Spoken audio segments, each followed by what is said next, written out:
నమస్తే. సంవాదం ఇవాల్టి చర్చకందరికీ స్వాగతం పలుకుతుంది. వెస్ట్ బెంగాల్‌లో జరిగినటువంటి 31 సంవత్సరాల ఒక డాక్టర్ పైనటువంటి జరిగినటువంటి ఘోరమైనటువంటి అఘాయిత్యం, రేప్ జరిగి ఆమెను చంపివేయడం జరిగింది.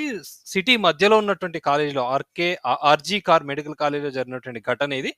ఆ ఘటనకు సంబంధించినటువంటి వివరాలతో పాటుగా వెస్ట్ బెంగాల్‌లో ఉన్నటువంటి లా అండ్ ఆర్డర్ పరిస్థితి ఏంటి? అంటే మిగతా రాష్ట్రాల్లో కనీసం ఇట్లాంటి ఒక ఘోరమైనటువంటిది జరిగినప్పుడు కనీసం సొసైటీ నుంచి రెస్పాన్స్ వస్తుంది.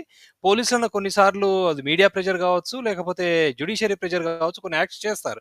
సో, వీటన్నిటిపైన సమగ్రమైనటువంటి విశ్లేషణ అందించడానికి స్వతహాగా వృత్తిపరంగా డాక్టర్ అయినటువంటి డాక్టర్ నాగిరెడ్డి గారిని మనం ఆహ్వానించుకున్నాం. నాగిరెడ్డి గారు మీకు స్వాగతం పలుకుతూ మనం చర్చను మొదలు పెడదామండి.